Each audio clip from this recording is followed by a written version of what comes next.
دوستو، پہلگام کی خوبصورت وادی بیساران، جسے بھارت کا چھوٹا سوئٹزرلینڈ بھی کہا جاتا ہے، وہاں ایک دل دہلا دینے والا دہشت گرد حملہ پیش آیا، اتنا خوفناک کہ پورے ملک کو ہلا کر رکھ دیا۔ اب تک کی معلومات کے مطابق کم از کم 24 افراد جان کی بازی ہار گئے، جبکہ 19 زخمی ہو چکے ہیں۔ یہ مقام سطح سمندر سے کافی بلند ہے، جہاں یا تو پیدل یا پھر خچر کے ذریعے ہی پہنچا جا سکتا ہے۔ پاکستانی دہشت گرد تنظیم لشکر طیبہ کے ایک ذیلی گروپ TRF نے اس حملے کی ذمہ داری قبول کی ہے۔ TRF یعنی دی ریزسٹنس فرنٹ، جسے بھارت نے پہلے ہی دہشت گرد تنظیم قرار دے رکھا ہے۔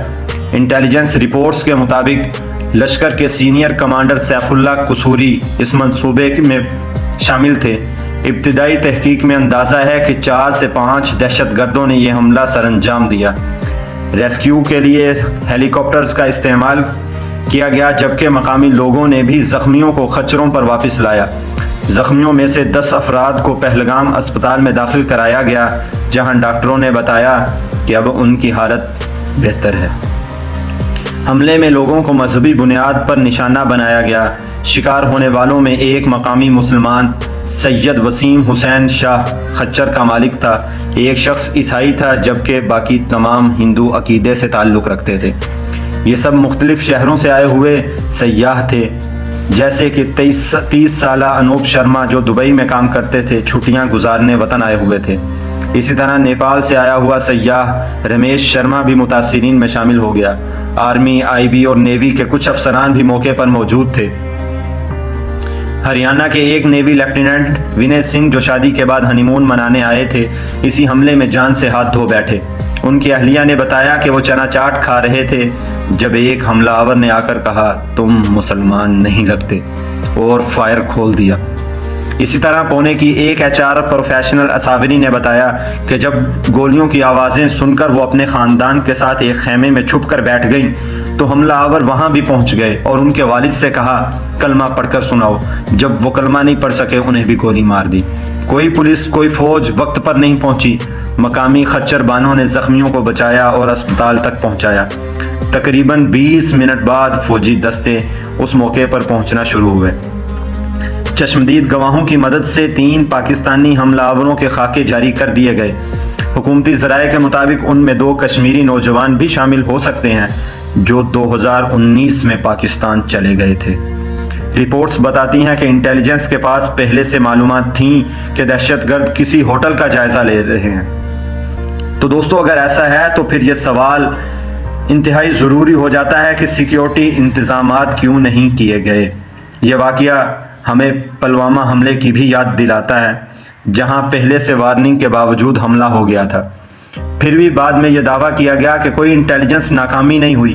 ایسے کئی رپورٹس موجود ہیں جو بتاتی ہیں کہ حملے سے پہلے کئی خفیہ الرٹس جاری ہو چکے تھے۔ سوچنے والی بات یہ ہے کہ اتنے الرٹس کے باوجود دہشت گردی کیوں رک نہیں سکی؟ دوستو، آپ اور میں اگر یہ بات سمجھ سکتے ہیں تو حکومت کیوں نہیں سمجھ سکتی؟ سرحدوں کا تحفظ، داخلی سلامتی، یہ تمام ذمہ داریاں مرکزی حکومت کی ہوتی ہیں۔ جب درانداز ہمارے دیش میں آ کر دہشت گردی کرتے ہیں تو سوال کرنا بنتا ہے کہ انہیں کون روکے گا۔ 2016 یاد ہوگا کہ اس دوران بھی وزیر اعظم مودی نے نوٹ بندی کے بعد یہ دعویٰ کیا تھا کہ دہشت گردوں کی کمر توڑ دی گئی ہے۔ تو پھر اس کے بعد بھی حملے کیوں ہو رہے ہیں؟ 2017 کا امر ناتھ حملہ، 2019 کا پلوامہ، 2023 میں پونچھ راجوری حملہ، 2024 میں ریاسی حملہ اور اب 2025 میں پہلگام حملہ۔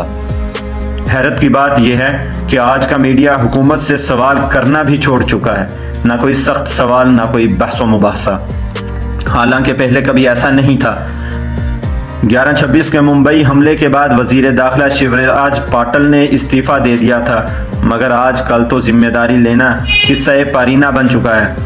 آج کے نئے بھارت میں سرکاری میڈیا سپریم کورٹ کو ذمہ دار ٹھہرا رہا ہے۔ ان کا دعویٰ ہے کہ دفعہ 370 پر مقدمات نے وقت ضائع کیا، مگر اصل سوال یہ ہے کہ جب ہزاروں سیاحوں کی موجودگی تھی تو مناسب حفاظتی انتظامات کیوں نہیں تھے؟ فوج میں افسروں اور جوانوں کی کمی آج ملک کے دفاع کو کمزور کر رہی ہے۔ رپورٹس کے مطابق فوج میں 1 لاکھ سے زائد عہدے خالی ہیں اور حکومت فوج کا حجم مزید کم کرنے کی منصوبہ بندی کر رہی ہے۔ کیا یہ ملک کی سلامتی کے لیے درست فیصلہ ہے؟ شہداء کے لواحقین دعائیاں دے رہے ہوتے ہیں اور لوگ مر رہے ہوتے ہیں، کھپ رہے ہوتے ہیں، مگر میڈیا خاموش ہے۔ عام شہریوں کی جانیں اتنی سستی کیوں ہو گئی ہیں؟ دوسری طرف امیر شخصیات کو Z+ سیکیورٹی دی جا رہی ہے جو عوام کے ٹیکس سے دی جاتی ہے۔ کیا عام شہریوں کی زندگیاں اتنی بے وقت ہو گئی ہیں؟ دوستو، یہ سوال ہم سب کو کرنے کی ضرورت ہے۔ کیا ہم صرف ووٹ دینے کے لیے زندہ ہیں؟ کیا ہمارا تحفظ حکومت کی اولین ترجیح نہیں ہونا چاہیے؟ سوچئے گا ضرور۔ ابھی کے لیے خدا حافظ۔